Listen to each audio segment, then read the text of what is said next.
जब कोई भी यमदूत अयोध्या में प्रवेश नहीं कर पाया तो इससे क्रोधित यमराज स्वयं अयोध्या की ओर चल दिए। पर जैसे ही वे अयोध्या के मुख्य द्वार पर पहुंचे, हनुमान जी ने उनका मार्ग रोक दिया और काफी कहासुनी के बाद भी जब हनुमान जी ने यमराज को अंदर नहीं जाने दिया तो यमराज ने क्रोधित होकर अपने भयानक यमदंड से हनुमान जी पर प्रहार कर दिया। पर वे शायद ये भूल गए, वे सिर्फ काल है और हनुमान जी महाकाल।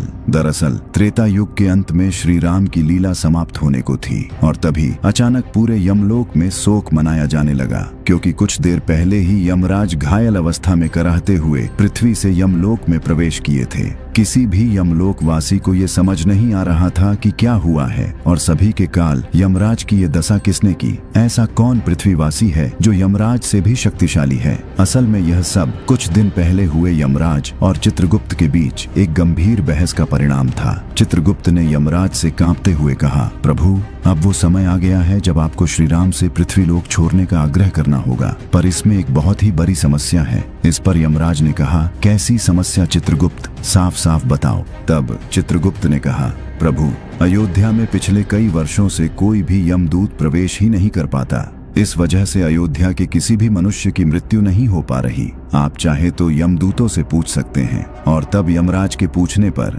यमदूतों ने बताया कि जब वे अयोध्या के समीप पहुंचते हैं तो अयोध्या के द्वार पर पहरा दे रहे एक वानर के शरीर से निकलता हुआ प्रकाश जैसे ही उनके शरीर पर पड़ता है तो उनके शरीर जलने लगते हैं और इसलिए वे आगे नहीं बढ़ पाते। यह सुन यमराज के पूछने पर जब चित्रगुप्त ने ये बताया कि वो वानर कोई और नहीं स्वयं हनुमान है, तो यमराज ठहाके मारकर हंसते हुए कहने लगे, तुम लोग हनुमान से इतना डर रहे हो, मैं चाहूँ तो किसी के भी प्राण ला सकता हूँ, फिर वो हनुमान किस गिनती में है। और इतना कहते ही यमराज अपने महिष भैंसे पर सवार होकर अयोध्या की ओर चल पड़े। पर जैसे ही वे अयोध्या के द्वार पर पहुंचे, हनुमान जी उनके सामने आ गए। हनुमान जी ने अत्यंत विनम्रता से प्रणाम करते हुए कहा, हे धर्मराज, आप मृत्यु के देवता हैं, आपका यहाँ आना अशुभ संकेत है, कृपया बताएं आप यहाँ क्यों पधारे हैं। यमराज ने अपने अहंकार भरे स्वर में कहा, हनुमान, मेरे मार्ग से हट जाओ, मैं यहाँ श्री राम से मिलने आया हूँ, क्योंकि उन्होंने अपने लीला की जो अवधि निर्धारित की थी वो समाप्त हो चुकी है। यह सुनते ही हनुमान जी ने दृढ़ता से कहा, हे यमदेव, मेरे प्रभु की आज्ञा के बिना इस नगर में कोई प्रवेश नहीं कर सकता और जब तक मैं जीवित हूँ कोई भी शक्ति मेरे प्रभु को यहाँ से नहीं ले जा सकती। आप लौट जाइए। यमराज ने इसे अपना घोर अपमान समझा और गरजते हुए बोला, अरे मूर्ख वानर, तू काल को रोकने का दुस्साहस कर रहा है, मेरे मार्ग से हट जाओ, नहीं तो मुझसे युद्ध करो। यमराज के ये कठोर स्वर और युद्ध की ललकार सुन हनुमान जी क्रोध से तिलमिला उठे और फिर शुरू हुआ हनुमान जी तथा यमराज के बीच वो भयानक युद्ध जिसका आप सभी को इंतजार था। क्रोधित होकर यमराज ने अपनी विशाल गदा से प्रहार किया। इस पर हनुमान जी ने भी अपनी गदा उठाई और दोनों गदाओं की टक्कर से ऐसी भयंकर ध्वनि उत्पन्न हुई मानो ब्रह्मांड फट पड़ा हो। पर इस टकराव में यमराज की गदा के टुकड़े टुकड़े हो गए और तब यमराज ने यह सोचकर अपना कालपाश हनुमान जी पर फेंका कि वे हनुमान जी के प्राण को खींच लेंगे। पर हनुमान जी ने उसे हवा में ही पकड़ा और अपने दोनों हाथों से ऐसा खींचा कि उसके टुकड़े टुकड़े हो गए। अपनी पराजय समीप देख यमराज क्रोध से तिलमिला उठे। उन्होंने अपना सबसे प्रलयंकारी अस्त्र यमदंड निकाला और गर्जना करते हुए हनुमान जी पर अमोघ यमदंड से प्रहार कर दिया। उस प्रलयंकारी यमदंड को अपनी ओर आता देख हनुमान जी का शांत और सौम्य मुखमंडल प्रलयंकारी तेज से धधक उठा।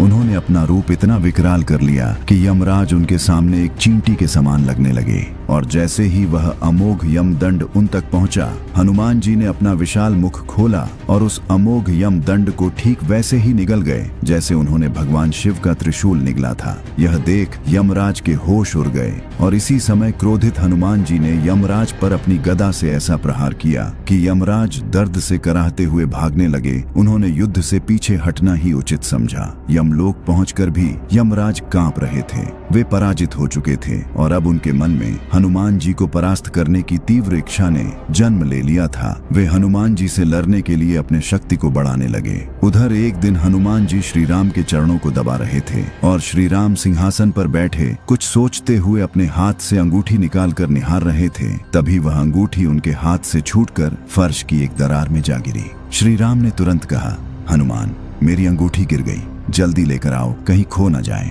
हनुमान जी ने तुरंत अति सूक्ष्म रूप धारण किया और उस अंगूठी के पीछे तीव्र गति से उड़ चले। पर यह क्या, हनुमान जी अपनी पूरी गति से उड़ रहे थे पर वे अंगूठी को पकड़ ही नहीं पा रहे थे। उन्होंने पूरी पृथ्वी के कई चक्कर लगा दिए पर अंगूठी की गति और तीव्र होती गई। हनुमान जी पसीने पसीने हो गए। उनको समझ नहीं आ रहा था कि प्रभु की ये कैसी लीला है। इधर हनुमान जी अंगूठी के पीछे भाग रहे थे, उधर यमराज अयोध्या की ओर दोबारा प्रस्थान कर चुके थे। तभी हनुमान जी ने देखा वह अंगूठी सुमेरु पर्वत की एक कंदरा में जा गिरी। हनुमान जी तुरंत वहां पहुंचे पर गुफा के द्वार पर बैठे एक वानर ने उन्हें रोकते हुए कहा, कौन हो तुम? इस पर हनुमान जी ने कहा, मैं हनुमान हूँ। यह सुनकर वह द्वारपाल वानर ठहाके मारकर हंसते हुए बोला, इतना दुर्बल वानर हनुमान कैसे हो सकता है? और असली हनुमान जी तो अंदर हैं। यह सुन आश्चर्य से हनुमान जी ने अंदर वाले हनुमान जी से मिलने की इच्छा जताई। जैसे ही द्वारपाल वानर अनुमति लेकर आया, हनुमान जी ने अंदर प्रवेश किया और अंदर आते ही उन्होंने एक ऐसे दिव्य वातावरण का अनुभव किया जो स्वयं श्री राम के समीप होने से भी अधिक मनोरम था। और तभी सामने सिंहासन पर बैठे एक अत्यंत ही दिव्य और विशाल हनुमान जी ने कहा, आओ हनुमान, तुम्हारा स्वागत है। इस पर हनुमान जी ने कहा, हम दोनों हनुमान कैसे हो सकते हैं? तो उन विशाल हनुमान ने कहा, मैं पिछले कल्प का हनुमान हूँ और तुम इस कल्प के, कहो क्यों आए हो? तब हनुमान जी ने कहा, मैं अपने प्रभु की अंगूठी लेने आया हूँ, वो इसी गुफा में आई है। इस पर उन विशाल देहधारी हनुमान जी ने अंगूठी की एक विशाल ढेर को दिखाते हुए कहा, ले लो, इसमें से जो भी हो। हनुमान जी उन सारी अंगूठी को आश्चर्य से देखते रह गए। तब अंदर बैठे हनुमान जी ने समझाया,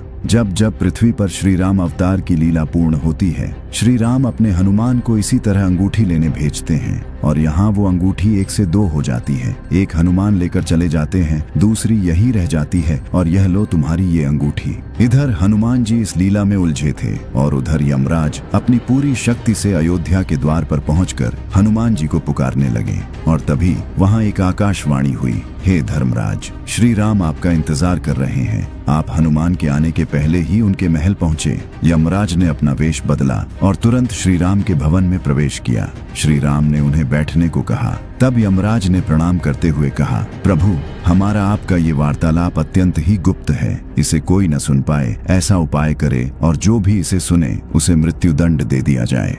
इस पर श्री राम ने द्वार की रक्षा का ये भार लक्ष्मण जी को दिया और कहा, जब तक मैं न बोलूं कोई मेरे कक्ष में न आ पाए, नहीं तो उसे मृत्युदंड दे दिया जाएगा। लक्ष्मण जी द्वार पर पहरा देने लगे और अंदर यमराज अपने वेश में आकर श्री राम से उनकी लीला की अवधि समाप्त होने और उनके धाम प्रस्थान के विषय में बात करने लगे। लक्ष्मण जी द्वार पर पहरा देते हुए टहल रहे थे। तभी वहां ऋषि दुर्वासा आ गए और श्री राम से तुरंत मिलने का हठ करने लगे। और जब लक्ष्मण जी ने उन्हें रोका तो वे क्रोधित होकर पूरे अयोध्या को शाप देने की धमकी देने लगे। इस पर लक्ष्मण जी ने मजबूरी में श्री राम और यमराज के वार्तालाप में बीच में ही महल में प्रवेश किया। यह देखते ही यमराज तुरंत ही अदृश्य हो गए और इसी घटना के फल स्वरूप श्री राम ने जब लक्ष्मण जी को त्याग दिया तो लक्ष्मण जी ने सरयू नदी में जल समाधि ले ली। जब हनुमान जी प्रभु की अंगूठी लेकर अयोध्या वापस आए तो श्री राम सहित सभी परिकर धाम प्रस्थान करने के लिए सरयू तट पर थे।